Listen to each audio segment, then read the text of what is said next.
All right, man. So let's spend some time because I remembered you told us a couple of weeks ago that you saw the original Inside Out 15, about 10 years ago. Came out in 2015. And you were not a fan. I'm not a fan. Yeah. No. And I saw that you brought your daughter the other night to this one. Sure did. And so let me just set it up, man, because I don't know how to feel about this because I don't know where you are with this, but Inside Out 2, the sequel. So let's set it up. Okay. The initial Inside Out covers a young girl, Riley, who in the initial film was 11 years old, and we met Joy. So we go inside her head, and there are these emotions, right? So there was joy, sadness, anger, fear, and disgust, right? Now, what I thought was genius about this is now we moved the story up 4 years, and now she's 15. And now anxiety, embarrassment, and I'm trying to remember, what was the... Ennui. Ennui was what? He was... That was the No, I'm not the French, but I'm talking about what emotion was he? He was an emotion. That was ennui. It's an emotion. What does ennui mean? It just means not blasé about everything. Oh, okay, thank you. And then what was the other emotion? So embarrassment, anxiety, blasé, and kind of... There was one more. Oh, envy. Envy, yes. Envy show up. So as Inside Out 2 starts, everything is going nicely, man. Riley is about to try out in high school for the hockey team. Her and her two best friends, she finds out shortly that her two best friends are going to go to another school. She wants to impress the star of the current star of the hockey team, who made the team as a freshman. So she is hell-bent on trying to get in as a freshman. And all these 5 original emotions are there.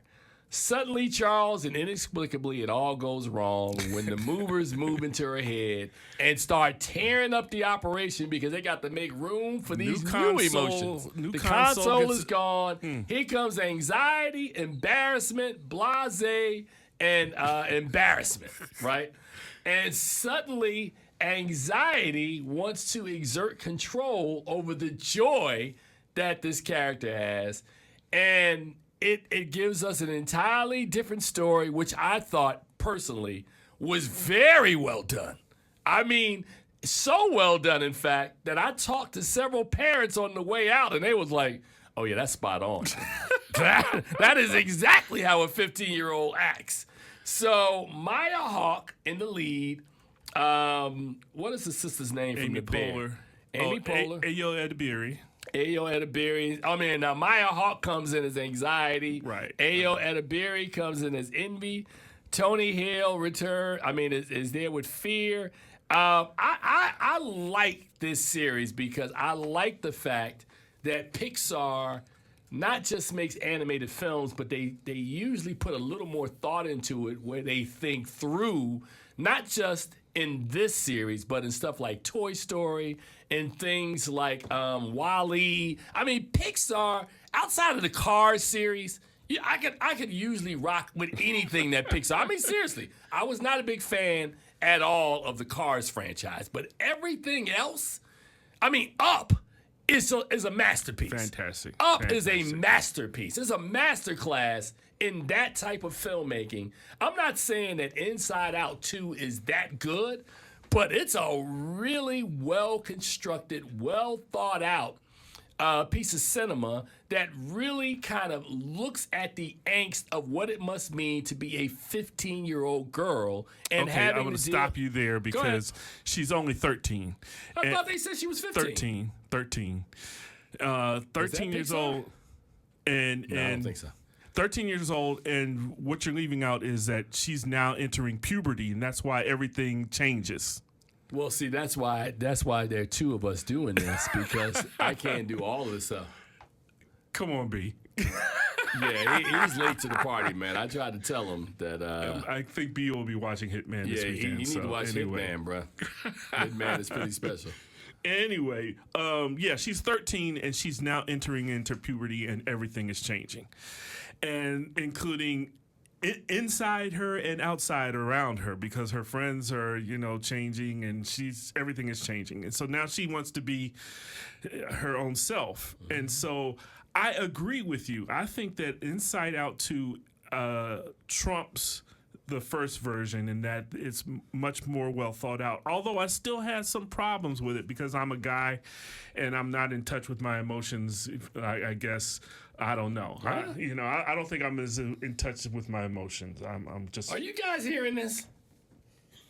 They didn't make it for you. Exactly. That's why I'm saying it's not. But I can appreciate it. They didn't make it for me either. But I'm saying, don't you know good cinema when you see it? So now I'm gonna give you my biggest problem with the movie. And again, I'm saying it better not be something that you're not 13 years old and you can't understand. No. Go ahead.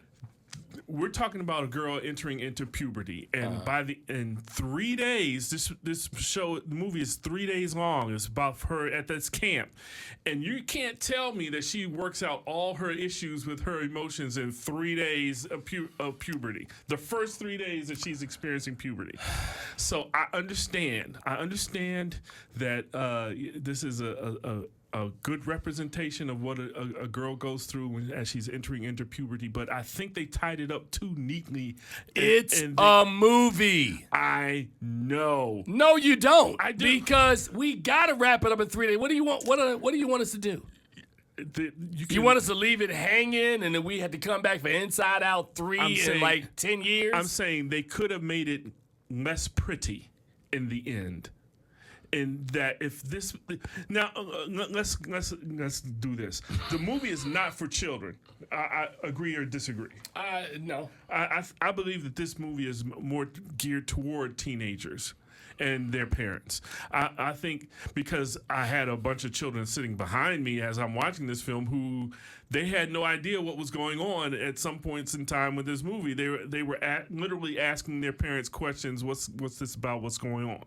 So I am under the impression that this film does not communicate well to minors under the age of 13 who are not experiencing what Riley is experiencing.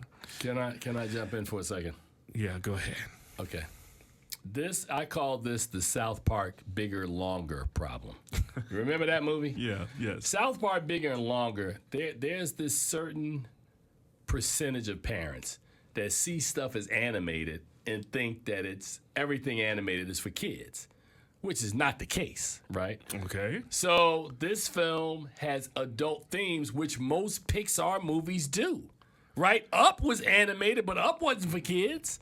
Wall-E was animated in a Pixar movie. It wasn't for kids. Most Pixar movies, Toy Story wasn't a movie for kids. It was an adult story dealing with adult emotions.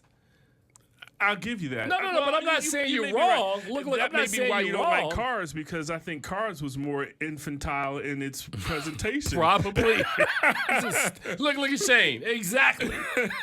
So my point is any other studio would have made Cars. It makes sense. But Pixar doesn't make those types of animated films. Right. So okay. But let me get back to your other point about they tied the story up too neatly, and I'm screaming that it's a movie, but that's what we call the standard 3-arc structure in films, right? You got to give the audience some level of resolution over the course of an hour, 90 minutes, 2 hours. You got to give them something. You can't have them walking out like, well, where did this movie go? Because no studio is going to release a movie that costs that much, that doesn't have some level of resolution for audiences. I don't disagree. I'm just saying that the resolution that they reached in this film, I think, was too neat. That I'm not saying that you can't get So you're saying there was a resolution. You just didn't like the tidiness of the resolution you got. Right. All right. I mean, and you know what? I would say we could agree to disagree, which I probably will say. I enjoyed the movie tremendously. I really did. But again, I go in with a I'm not gonna say a different mindset, with my mindset that I'm there for a story and I want you to tell me a story. And You know, I just need some level of resolution because I've watched movies where they leave you hanging or you interpret it for yourself. Right. And those movies drive me crazy. They really, because I'm like, movies cost way too much money for me to figure it out. Because if I had to figure it out, I could have figured that out at home. Right. Right. So okay, I got So you. I'm not saying it's a bad movie. Actually, I really enjoyed this one a lot better than the first one. Well, that's good to hear. And so, you know, I just, you know, that was my one problem with it was the resolution was way too tidy for me. But I respect where they went with the whole story. I like the inclusion. In this one, at the very end of Inside Out 1, you got a glimpse into the parents' heads and what they were feeling and the emotions that they were going through. Well, you get a lot more of that in this film. Yeah, there's a great scene where she's talking to I guess either her friends or this other woman, and they go in everybody's head. Everybody's head. Did you? She saw the look, didn't she? What does that look mean? I think it's a very smart concept of what they're doing with Inside Out 2, and it drops in theaters this weekend. So I gave it a B+. I like this movie a lot. I gave it a straight B. Yeah. You gave it a straight B? Yep. All right, well, that's good, because what did you give the first one? I gave the first one a C. Wow.